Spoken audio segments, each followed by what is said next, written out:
여러분, 안녕하세요. 오늘 제가 여러분께 들려드릴 이야기는 정말 특별합니다. 이건 그냥 인터넷에 떠도는 괴담이나 누군가 지어낸 공포 이야기가 아닙니다. 바로 조선왕조실록, 그것도 유네스코 세계기록유산으로 등재된 성종실록에 공식적으로 기록된 실제 사건입니다. 여러분도 아시다시피 조선 왕조실록은 역대 조선 왕들의 재위 기간 동안 일어난 모든 일을 빠짐없이 기록한 역사서입니다. 왕의 일거수일투족부터 조정의 회의 내용, 천재지변, 사회적 사건까지 모든 것이 담겨 있죠. 실록의 사관들은 그 어떤 압력에도 굴하지 않고 오직 사실만을 기록했습니다. 심지어 왕조차 자신의 실록을 볼 수 없었을 정도로 엄격하게 관리되었던 기록물입니다. 그런 실록에 상상할 수 없는 일이 기록되어 있습니다. 바로 1486년 성종 17년에 일어난 한양 도성 귀신 소동 사건입니다. 이 사건의 주인공은 두 명입니다.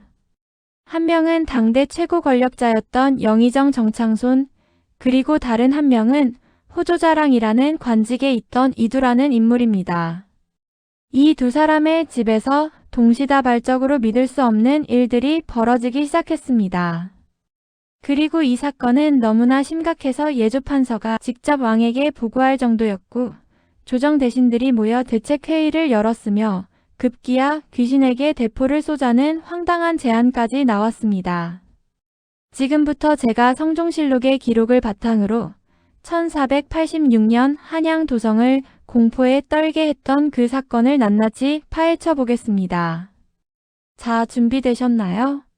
그럼 시작하겠습니다. 일부 사건의 시작, 영의정 정창손의 집에서 벌어진 일. 1486년 한양 도성의 이상 징후. 때는 1486년 성종 17년입니다. 조선은 성종의 치세 아래 문화와 학문이 크게 발전하던 시기였습니다. 성종은 특히 유교적 이상을 실현하고자 노력했던 왕으로 미신이나 무속신앙을 배척하고 합리적인 정치를 펼치려 했던 인물이었죠. 그런 평화로운 한양에 이상한 소문이 돌기 시작했습니다. 처음에는 영의정 댁에서 이상한 일이 벌어진다더라는 정도의 소문이었습니다. 하지만 시간이 지날수록 그 소문은 점점 더 구체적이고 섬뜩해졌습니다. 영의정 정창손. 이 인물은 당대 최고의 권력자였습니다. 영의정은 오늘날로 치면 국무총리와 같은 직책으로 왕 다음 가는 최고 관직이죠. 그의 집은 당연히 한양에서도 손꼽히는 대저택이었을 겁니다. 대낮에 나타난 괴현상. 정창손의 집에서 일어난 일들은 우리가 흔히 아는 귀신 이야기와는 조금 달랐습니다. 보통 귀신은 밤에 나타나지 않습니까? 그런데 이 귀신은 대낮에도 서슴없이 활동했습니다. 실록의 기록을 보면 이렇습니다. 정창손의 집에 요사스러운 기운이 있어 기와와 돌이 공중에서 날아다니며 사람을 쳤다. 상상해 보십시오. 햇빛이 쨍쨍한 한낮에 영의정 댁 마당에서 갑자기 기와가 저절로 떠올라 날아다니는 겁니다. 그것도 한두 개가 아니라 여러 개가 동시에요. 더 무서운 건 그 기와와 돌들이 사람을 향해 날아왔다는 겁니다. 정확히 조준이라도 한 것처럼 사람들을 겨냥해서 날아와 부딪혔고 실제로 하인들이 다치는 일이 빈번했다고 합니다. 움직이는 가구들. 기와와 돌만이 아니었습니다. 집 안의 가구와 그릇 등 모든 집기들이 저절로 움직이기 시작했습니다. 아침에 제자리에 놓아둔 문갑이 저녁에는 방 반대편에 가 있었습니다. 아무도 건드리지 않은 그릇이 갑자기 쨍그랑 소리를 내며 바닥에 떨어졌습니다. 촛대가 스르륵 움직여 다른 곳으로 이동했습니다. 처음에 집안 식구들은 누가 장난치는 거 아니냐고 생각했을 겁니다. 하지만 시간이 지날수록 이건 사람이 할 수 있는 일이 아니라는 걸 깨달았죠. 왜냐하면 이런 일들이 여러 사람이 지켜보는 앞에서 백주대 낮에 버젓이 일어났으니까요. 공포에 휩싸인 저택. 영의정 댁의 분위기는 급격히 어두워졌습니다. 하인들은 혼자 다니기를 두려워했고 밤이 되면 모두 한 방에 모여 잠을 청했습니다. 그러나 밤이 되면 상황은 더욱 악화되었습니다. 보이지 않는 존재가 복도를 걷는 발소리가 들렸습니다. 문이 저절로 열리고 닫혔습니다. 누군가 숨을 쉬는 소리, 웃는 소리, 때로는 신음하는 소리까지 들렸다고 합니다. 정창손의 가족들은 집을 떠나자고 권했습니다. 당시 양반 사회에서는 이런 일이 생기면 집을 버리고 다른 곳으로 피하는 게 일반적이었으니까요. 하지만 정창손은 단호했습니다. 정창손의 결단. 나는 이미 늙었다. 설령 귀신 때문에 죽는다 한들 내가 어찌 집을 버리고 도망치겠느냐? 이것은 단순한 용기가 아니었습니다. 정창손은 평생 유교적 가르침을 몸소 실천하며 살아온 인물이었습니다.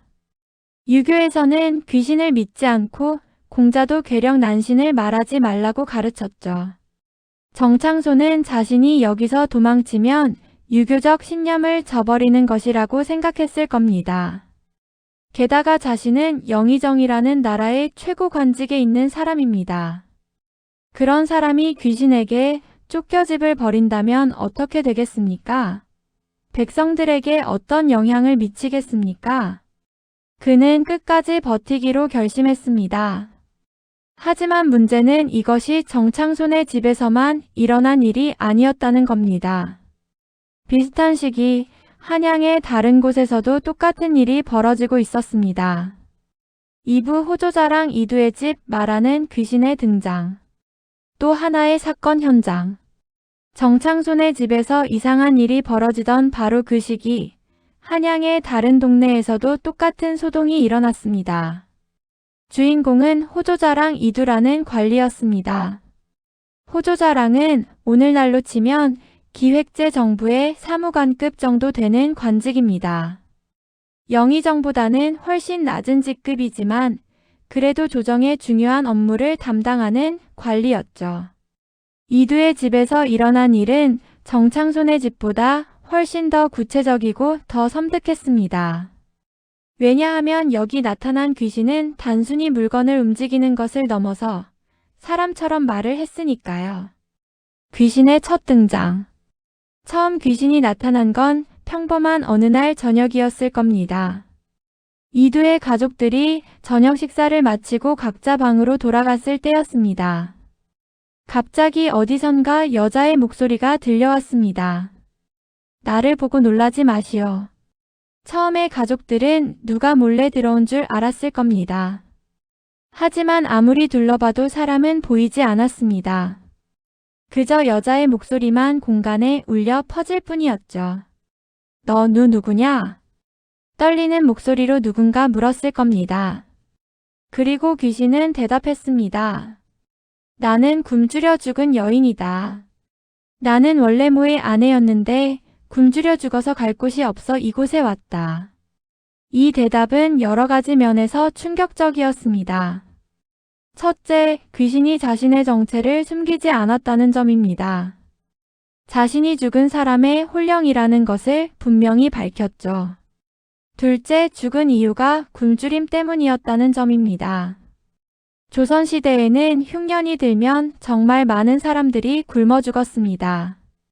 특히 가난한 평민이나 천민들은 먹을 것이 없어 길거리에서 죽어가기 일쑤였죠. 이 여인도 그런 비극적인 죽음을 맞이한 것으로 보입니다. 셋째, 특정 인물의 아내였다고 밝혔다는 점입니다. 실록에는 그 남편의 이름이 구체적으로 나와 있지 않고 뭐라고만 되어 있습니다. 하지만 당시 사람들은 그게 누구인지 알았을 가능성이 큽니다. 배고픈 귀신. 이 귀신의 가장 독특한 특징은 식욕이었습니다. 죽어서도 배고픔을 느낀다는 게 참 아이러니하지 않습니까? 굶어 죽은 한이 너무 커서 죽어서도 배고픔에서 벗어나지 못한 걸까요? 나 배고프니 밥 좀 다오. 죽을 써서 주면 좋겠구나. 처음에 이두의 가족들은 너무 무서워서 귀신이 시키는 대로 할 수밖에 없었습니다. 죽을 쑤어서 방 한쪽에 놓아두었죠. 그러면 신기한 일이 벌어졌습니다. 아무도 들어가지 않은 방인데 잠시 후 귀신이 말했습니다. 이제 다 먹었으니 그릇을 가져가라. 조심스럽게 방문을 열고 들어가 보면 그릇은 깨끗이 비어 있었습니다. 죽 한 방울도 남아있지 않았죠. 이건 정말 설명하기 어려운 현상입니다. 귀신이 실제로 음식을 먹을 수 있다는 건가요? 아니면 음식이 사라지게 만드는 어떤 힘이 있었던 걸까요? 대화하는 귀신. 시간이 지나면서 이두의 가족들은 이 귀신과 대화를 나누게 되었습니다. 아니, 어쩔 수 없이 대화를 해야 했다고 하는 게 맞겠네요. 귀신은 낮과 밤을 가리지 않고 나타나 말을 걸었습니다. 때로는 집안일에 대해 이야기하기도 하고 때로는 자신의 처지를 한탄하기도 했습니다. 오늘 날씨가 좋구나. 살아있을 때는 이런 날 빨래를 했었는데 이런 식으로 마치 살아있는 사람처럼 일상적인 이야기를 하기도 했답니다. 어떤 면에서는 무섭기보다 슬프게 느껴지는 대목이기도 합니다. 하지만 귀신은 때때로 무서운 모습도 보였습니다. 특히 자신을 쫓아내려는 시도에 대해서는 강하게 반발했죠. 퇴마 시도의 실패. 소문이 퍼지자 이두는 여러 방법으로 귀신을 쫓으려 했습니다. 먼저 무당을 불렀습니다. 무당이 굿을 하며 귀신을 쫓는 주문을 외웠습니다. 하지만 귀신은 그걸 보고 웃었습니다. 하, 저것 봐라. 나를 쫓아내려고 무당까지 불렀구나. 하지만 소용없을 것이다. 무당의 굿판이 무색하게 끝났습니다. 귀신은 꿈쩍도 하지 않았죠. 다음으로 승려를 불러 경문을 읽게 했습니다. 나무아미타불. 경전을 읽는 스님의 목소리가 집안에 울려 퍼졌습니다. 하지만 귀신은 또다시 비웃었습니다. 너희들이 비록 나를 쫓으려 해도 나는 절대 나가지 않을 것이다. 아무리 애써봐라 내가 나가나. 심지어 집안 사람들이 화가 나서 귀신에게 욕을 하면 귀신도 똑같이 욕을 퍼부었다고 합니다. 이 못된 것, 썩 꺼지지 못할까? 못된 것은 너희들이지. 내가 왜 나가야 하느냐? 이렇게 대꾸하며 맞섰다는 겁니다. 귀신인데도 불구하고 성격이 상당히 강했던 것 같습니다. 동료 귀신 이야기. 그런데 이 귀신이 한 말 중에서 가장 충격적인 건 따로 있었습니다. 내 동료는 지금 정창손의 집에서 기와를 던지며 놀고 있다. 이 말은 여러 가지를 시사합니다. 첫째, 이두의 집과 정창손의 집의 귀신이 서로 알고 있다는 것입니다. 심지어 동료라는 표현을 쓸 정도로 가까운 관계인 것 같습니다. 둘째, 귀신들끼리 소통이 가능하다는 것입니다. 어떻게 알았는지 정창손의 집에서 무슨 일이 벌어지는지 정확히 알고 있었죠. 셋째, 마치 계획적으로 두 집을 동시에 괴롭히고 있다는 뉘앙스입니다. 놀고 있다는 표현에서 어떤 장난기마저 느껴집니다. 이 말을 들은 이두의 가족들은 등골이 오싹했을 겁니다. 이게 단순한 우연이 아니라 뭔가 더 큰 일의 일부라는 생각이 들었을 테니까요. 3부 조정에 대응 귀신에게 대포를 쏘자. 왕에게 보고되다. 두 집에서 벌어진 귀신 소동은 이제 단순히 개인의 문제가 아니었습니다. 한 명은 영의정, 다른 한 명은 조정관리입니다. 게다가 소문은 한양 전체로 퍼져나갔죠. 백성들은 불안에 떨었습니다.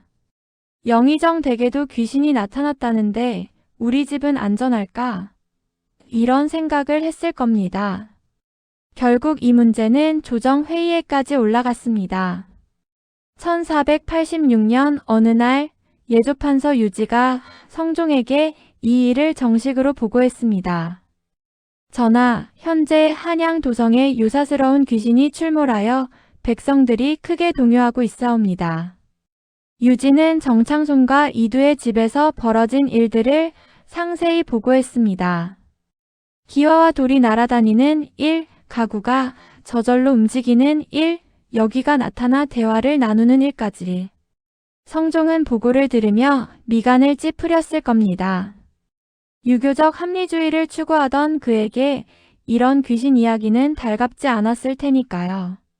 예조판서의 파격 제안. 그런데 유진은 여기서 놀라운 제안을 합니다. 전하, 이 귀신이 너무나 요사스러우니 총통을 사용하여 그 기운을 눌러버리는 것이 어떠하옵니까? 총통 즉 대포입니다. 귀신에게 대포를 쏘자는 제안이었습니다. 이건 정말 파격적인 발상입니다. 조선시대의 총통은 주로 전쟁에서 사용하는 무기였습니다. 왜구나 여진족을 막기 위한 것이었죠. 그런 무기를 귀신에게 쏘자는 겁니다. 유지의 논리는 이랬을 겁니다. 귀신이라는 게 음의 기운이 지나치게 강한 것이다. 그렇다면 양의 기운으로 그걸 눌러야 한다. 대포의 화약이 폭발할 때 나오는 불과 소리는 강력한 양의 기운이다. 그러니 대포를 쏘면 귀신을 쫓을 수 있을 것이다. 나름대로 당시의 음양오행 사상에 근거한 논리였습니다. 실제로 민간에서는 잡귀를 쫓기 위해 폭죽을 터뜨리거나 큰 소리를 내는 풍습이 있었으니까요. 하지만 조정에서 공식적으로 귀신에게 대포를 쏘자고 제안했다는 건 상황이 얼마나 심각했는지 알 수 있는 대목입니다. 성종의 쿨한 반응. 그러나 성종의 반응은 냉정했습니다. 귀신을 보고도 괴이하게 여기지 않으면 재앙은 스스로 물러간다. 이것은 유교 경전의 가르침을 인용한 것입니다. 공자는 괴력난신을 말하지 말라고 했죠. 즉, 괴상한 힘이나 귀신에 대해 이야기하지 말고 그런 것에 현혹되지 말라는 뜻입니다. 성종은 이어서 말했습니다. 대포를 쏘거나 무당을 불러 굿을 하는 것은 모두 미신에 의존하는 행위이다. 나라의 왕이 미신에 의존한다면 어찌 백성들에게 올바른 모범을 보일 수 있겠는가? 성종의 이런 태도는 그의 평소 철학을 잘 보여줍니다. 그는 진정으로 유교적 합리주의를 믿었던 것 같습니다. 귀신 따위는 사람의 마음이 만들어낸 환상이며 올바른 마음가짐을 가지면 저절로 사라진다고 본 거죠. 조정의 논쟁. 하지만 모든 신하가 성종의 의견에 동의한 건 아니었습니다. 조정에서는 이 문제를 놓고 격론이 벌어졌습니다. 보수적인 대신들은 말했습니다. 전하, 그렇다 하더라도 백성들의 불안이 너무 큽니다. 뭔가 조치를 취해야 하지 않겠습니까? 진보적인 대신들은 반박했습니다. 조치를 취한다는 것이 무엇입니까? 귀신에게 대포를 쏜다는 겁니까? 그것이야말로 웃음거리가 될 일입니다. 어떤 대신은 이렇게 제안하기도 했습니다. 차라리 도성 안에 음양사를 풀어 기운을 살피게 하고 풍수를 다시 살펴보는 것은 어떻겠습니까? 하지만 성종은 이 모든 제안을 거절했습니다. 그는 일관되게 사람의 마음을 바르게 하는 것이 근본이라는 입장을 고수했죠. 백성들의 반응. 조정에서 아무런 조치도 취하지 않자 백성들 사이에서는 불만이 쌓였습니다. 영의정 댁에도 귀신이 나타났는데 조정에서는 손 놓고 있다니. 우리 같은 백성들이야 귀신이 나타나면 어떻게 해야 하나. 일부 백성들은 스스로 부적을 사거나 무당을 불러 집안 곳곳에 부적을 붙였습니다. 귀신을 쫓는다는 민간요법들이 유행했죠.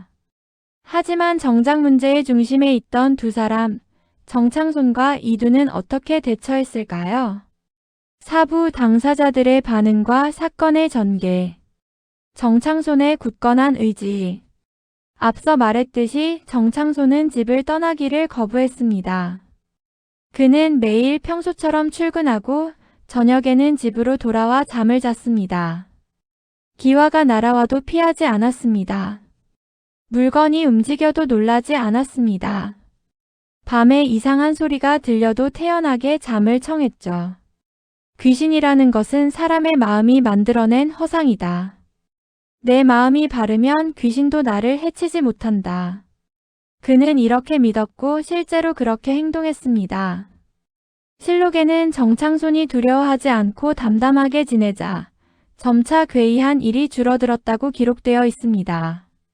정말로 귀신이 정창손의 의연함에 기가 눌려 물러난 걸까요? 아니면 애초에 누군가의 장난이었는데 정창손이 무반응으로 일관하자 포기한 걸까요? 정확한 이유는 알 수 없습니다. 이두의 고민. 반면 이두는 더 적극적으로 대응했습니다. 무당도 불러보고 승려도 불러보고 온갖 방법을 다 동원했죠. 하지만 아무것도 효과가 없었습니다. 여기는 여전히 매일 나타나 음식을 요구했고 대화를 시도했으며 가끔은 화를 내기도 했습니다. 이두는 점점 지쳐갔습니다. 밤에 제대로 잠을 잘 수가 없었죠. 가족들도 마찬가지였습니다. 이러다가는 우리 가족이 모두 병들고 말 것이요. 이두는 결국 친척 집으로 피신하는 것까지 고려했다고 합니다. 여기와의 마지막 대화. 그런데 실록에는 이두와 여기가 나눈 마지막 대화로 추정되는 내용이 기록되어 있습니다. 너는 대체 왜 우리 집에 온 것이냐? 무엇을 원하느냐? 이두가 물었습니다. 이번에는 화가 나서가 아니라 진심으로 궁금해서였을 겁니다. 여기는 한동안 침묵하다가 대답했습니다. 나는 그저 배고플 뿐이다. 죽어서도 배고픔은 사라지지 않는구나. 그렇다면 내가 원하는 것이 무엇이냐? 제사를 지내주면 되겠느냐? 제사. 나를 기억해주는 사람이 없는데 누가 제사를 지내주겠느냐? 이 대화가 실제로 있었는지는 알 수 없습니다. 하지만 실록의 기록을 보면 이두의 집 여기는 단순히 해를 끼치려던 악귀가 아니라 굶주림과 외로움에 시달리던 불쌍한 홀령이었을지도 모른다는 생각이 듭니다. 사건의 종결. 시간이 지나면서 두 집의 귀신 소동은 점차 잠잠해졌습니다. 정창손의 집에서는 그가 꿋꿋하게 버틴 덕분인지 기와와 돌이 날아다니는 일이 멈췄습니다. 이두의 집에서는 여기에 출연 빈도가 줄어들었습니다. 처음에는 매일 나타나던 것이 이틀에 한 번, 사흘에 한 번으로 줄어들더니 결국에는 완전히 나타나지 않게 되었죠. 실록에는 마침내 재앙이 없었다고 간단하게 기록되어 있습니다. 모든 게 해피엔딩으로 끝난 것처럼 보입니다. 하지만 역사는 여기서 끝나지 않았습니다. 오부 충격적인 후일담 두 사람의 죽음. 예상치 못한 비극. 귀신 소동이 잠잠해진 것은 1486년 말이었습니다. 한양 도성에는 다시 평화가 찾아왔고 백성들도 안도의 한숨을 내쉬었죠. 하지만 불과 몇 달 후 충격적인 소식이 전해졌습니다. 1487년 1월 영의정 정창손이 갑자기 사망했습니다. 정창손은 당시 60대 중후반의 나이였으니 고령이긴 했습니다. 하지만 귀신 소동이 있을 때만 해도 건강했고 나는 늙었으니 귀신 때문에 죽어도 상관없다고 호언장담했던 사람이었죠. 그런 그가 귀신이 사라지고 몇 달 안 되어 갑자기 세상을 떠난 겁니다. 이두의 죽음. 더 충격적인 것은 비슷한 시기에 이두도 사망했다는 사실입니다. 이두는 정창손보다 훨씬 젊었습니다. 호조자랑이라는 직책을 맡을 정도였으니 아마 40대 정도였을 겁니다. 그런 그가 갑자기 죽었다는 것은 당시 사람들에게도 큰 충격이었을 겁니다. 실록에는 두 사람의 사망 원인이 구체적으로 기록되어 있지 않습니다. 그냥 죽었다고만 되어 있죠. 사람들의 수군거림. 이 소식이 퍼지자 한양 도성은 다시 한번 술렁였습니다. 결국 귀신의 저주였던 거 아니겠소? 영의정 어른이 그렇게 담대하게 버텼는데도 결국 이두는 젊은 나이에 갑자기 죽었다지 않소? 귀신을 쫓지 않고 그냥 내버려둔 것이 화근이었어. 백성들 사이에서는 두 사람이 귀신의 저주로 죽었다는 소문이 돌았습니다. 특히 정창손이 귀신 때문에 죽어도 상관없다고 했던 말이 예언처럼 들렸죠. 의학적 추론. 하지만 현대적 관점에서 보면 다른 해석도 가능합니다. 정창손의 경우 고령에다가 몇 달간 극심한 스트레스를 받았습니다. 밤낮으로 이상한 일들이 벌어지고 가족들은 불안해하고 조정에서는 압박이 들어오고 이런 상황이 건강에 좋을 리 없죠. 심리적 스트레스는 심장질환이나 뇌졸중을 유발할 수 있습니다. 정창손이 겉으로는 담담한 척했지만 실제로는 엄청난 스트레스를 받았을 가능성이 큽니다. 이두는 더 심했을 겁니다. 여기와 매일 대화를 나누고 잠도 제대로 못 자고 온 가족이 공포에 떨고 이런 상황이 몇 달간 지속되었습니다. 극심한 불면증과 스트레스는 면역력을 약화시킵니다. 그 상태에서 감기라도 걸리면 심각한 합병증으로 이어질 수 있죠. 즉, 두 사람 모두 귀신의 저주가 아니라 스트레스와 건강 악화로 사망했을 가능성이 높습니다. 귀신의 복수? 하지만 당시 사람들은 그렇게 생각하지 않았습니다. 귀신이 복수를 한 것이다. 정창손이 귀신을 무시하고 버텼으니 귀신이 화가 나서 목숨을 가져간 것이다. 이두의 집 여기는 나는 절대 나가지 않겠다고 했지 않았소? 결국 이두를 데려간 거요. 이런 해석이 퍼지면서 귀신 소동 사건은 더욱 미스터리한 전설이 되었습니다. 역사의 기록. 흥미로운 것은 성종실록이 이 후일담을 어떻게 기록했느냐입니다. 실록에는 귀신 소동과 두 사람의 죽음을 직접적으로 연결하지 않았습니다. 귀신 소동은 1486년의 기록에 두 사람의 사망은 1487년의 기록에 각각 따로 적혀 있을 뿐이죠. 이것은 사관들의 신중함을 보여줍니다. 그들은 사실만을 기록할 뿐 함부로 인과관계를 추측하지 않았죠. 하지만 두 기록을 함께 읽는 사람이라면 누구나 그 연관성을 떠올릴 수밖에 없습니다. 이것이 역사 기록의 묘미이기도 합니다. 6부 현대적 해석과 가능한 진실. 과학적 접근. 21세기를 사는 우리는 이 사건을 어떻게 해석해야 할까요? 당연히 가장 먼저 드는 생각은 정말 귀신이었을까? 입니다. 현대 과학은 초자연적 현상에 대해 회의적입니다. 그렇다면 이 사건을 설명할 수 있는 합리적인 가설들은 무엇이 있을까요? 가설 1. 집단 히스테리. 첫 번째 가설은 집단 히스테리입니다. 집단 히스테리는 실제로 역사상 여러 번 발생했던 현상입니다. 한 사람이 이상한 증상을 보이면 주변 사람들도 똑같은 증상을 보이기 시작하는 거죠. 1486년 한양은 어떤 상황이었을까요? 당시는 전염병이 돌거나 흉년이 들었을 가능성이 있습니다. 백성들은 불안했고 작은 일에도 민감하게 반응했을 겁니다. 그런 상황에서 누군가 귀신을 봤다고 말하면 다른 사람들도 귀신을 보기 시작합니다. 실제로는 바람에 흔들리는 나뭇가지일 뿐인데 귀신의 손으로 보이는 거죠. 이두의 집 여기가 대화를 나눴다는 것도 실제로는 집안의 하인이나 가족 누군가가 귀신인 척 목소리를 냈을 수 있습니다. 아니면 이두 본인이 환청을 들었을 수도 있고요. 가설 2. 폴터가이스트 현상. 두 번째 가설은 폴터가이스트 현상입니다. 폴터가이스트는 독일어로 시끄러운 유령이라는 뜻입니다. 물건이 저절로 움직이거나 소리가 나거나 물체가 날아다니는 현상을 말하죠.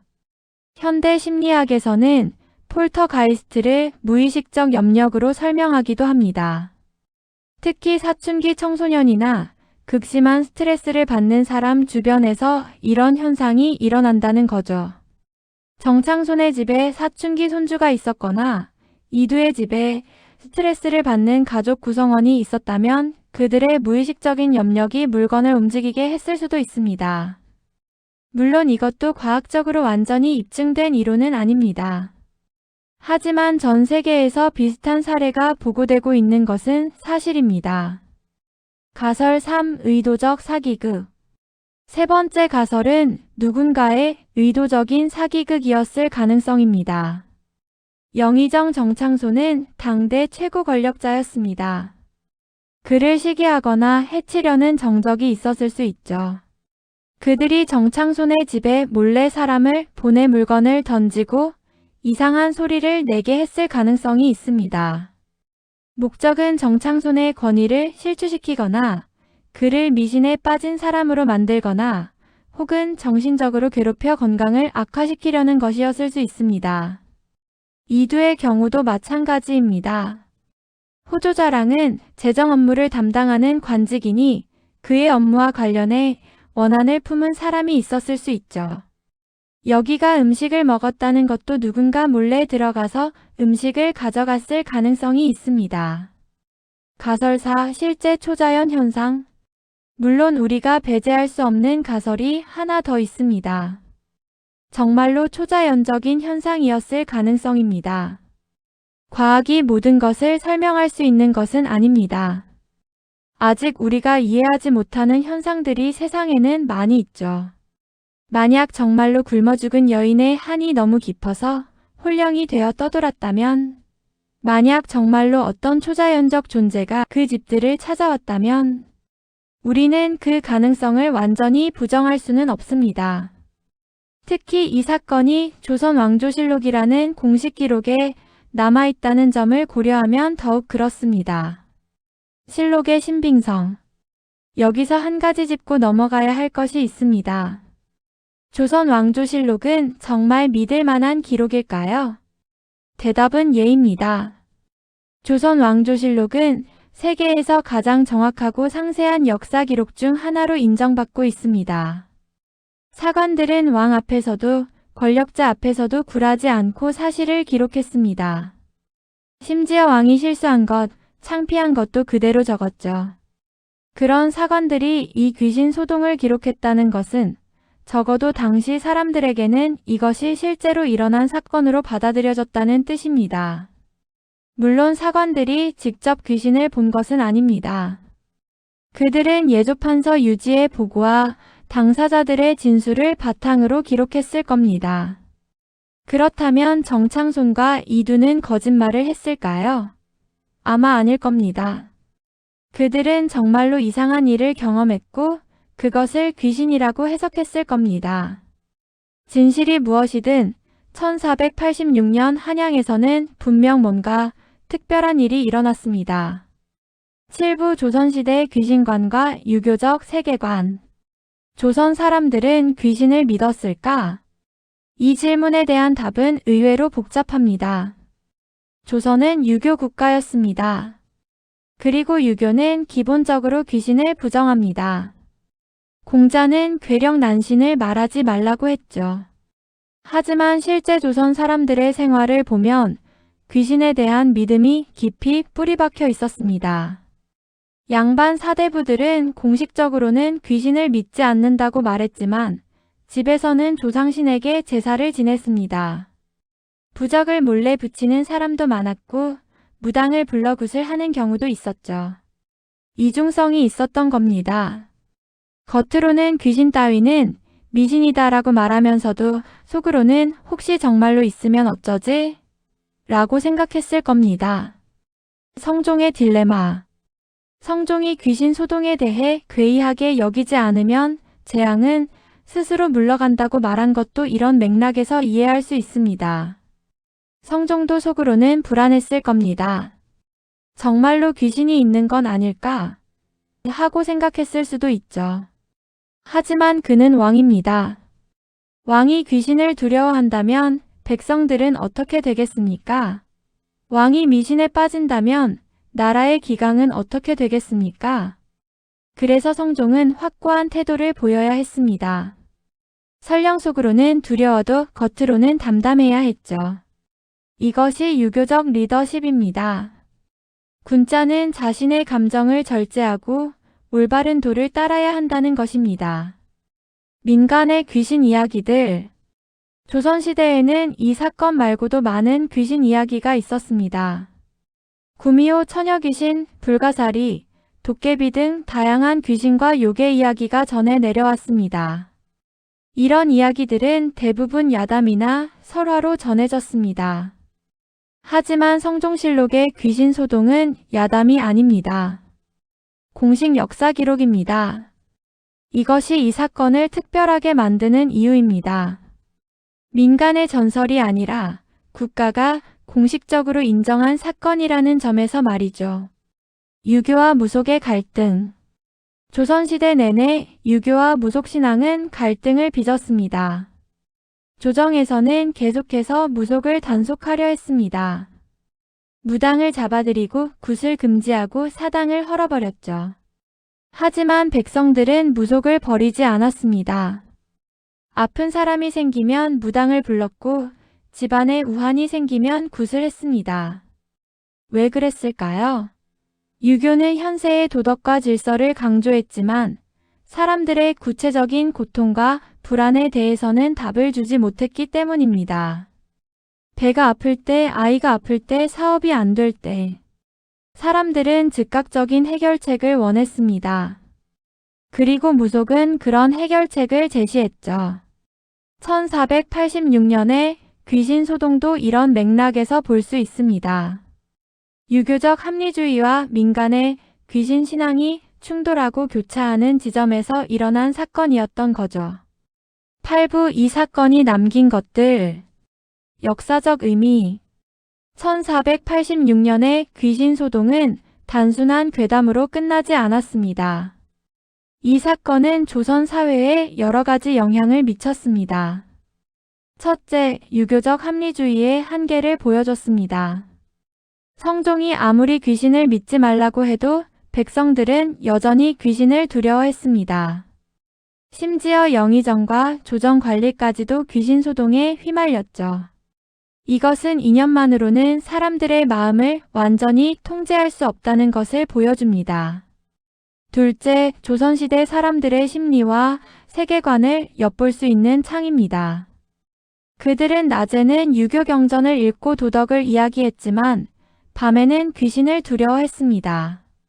이 이중성이야말로 조선 사회의 진짜 모습이었을 겁니다. 셋째, 권력자도 두려움 앞에서는 평범한 인간이라는 것을 보여줍니다.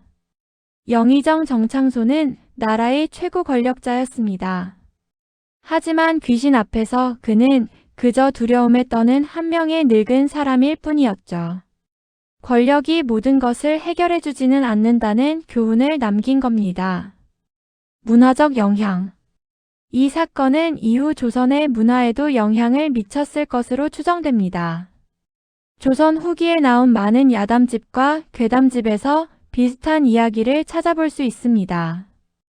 영의정 댁에 귀신이 나타났다는 이야기는 사람들 입에서 입으로 전해지며 각색되고 변형되었을 겁니다. 또한 이 사건은 귀신도 배고플 수 있다는 독특한 관념을 남겼습니다.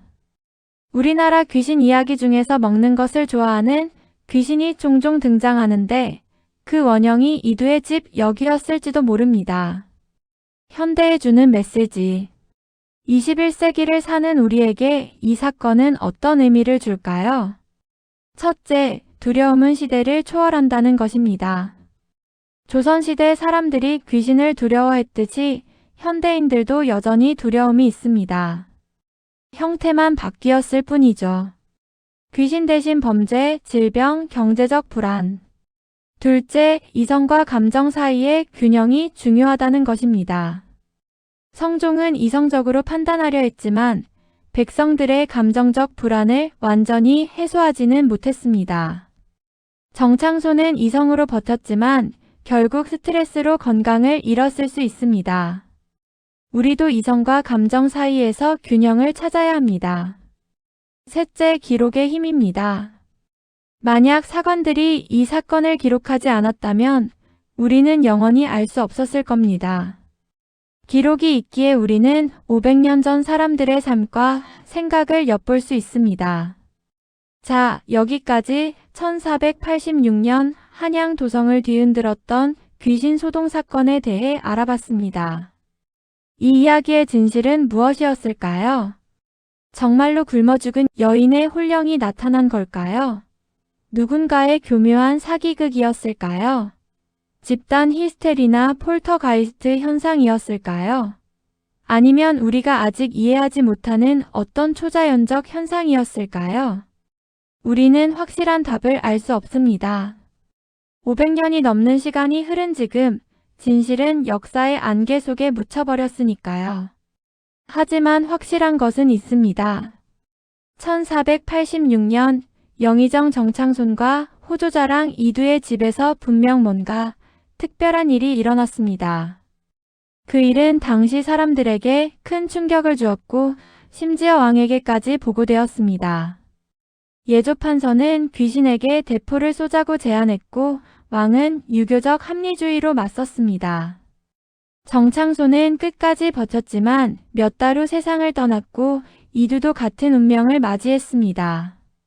그리고 이 모든 것이 조선 왕조실록이라는 공식 기록에 남아 있습니다. 이것이 바로 역사의 힘입니다. 진실이 무엇이든 그 사건은 일어났고 기록되었고 오늘날까지 전해졌습니다. 여러분은 어떻게 생각하시나요? 이 이야기가 단순한 미신과 착각의 산물일까요? 아니면 우리가 이해할 수 없는 무언가가 정말로 존재했던 걸까요? 저는 이렇게 생각합니다. 진실이 무엇이든 이 이야기는 우리에게 소중한 교훈을 줍니다. 인간은 늘 두려움과 싸워왔고 이성과 감정 사이에서 균형을 찾으려 노력해왔으며 알 수 없는 것 앞에서 겸손해야 한다는 것을요. 500년 전 한양 도성에서 일어난 이 신비로운 사건은 오늘날에도 여전히 우리에게 질문을 던집니다. 당신은 무엇을 믿습니까? 이성만으로 모든 것을 설명할 수 있습니까? 이 두려움 앞에서 당신은 어떻게 행동하겠습니까? 여기까지 긴 이야기를 들어주셔서 감사합니다. 여기까지 긴 이야기를 들어주셔서 감사합니다. 이 영상이 재밌으셨다면 좋아요와 구독 부탁드립니다. 그리고 댓글로 여러분의 생각을 들려주세요. 여러분은 이 사건이 정말 귀신이었다고 생각하시나요? 아니면 다른 설명이 가능하다고 보시나요? 다음에도 더 흥미로운 역사 이야기로 찾아뵙겠습니다. 그럼 안녕히 계세요.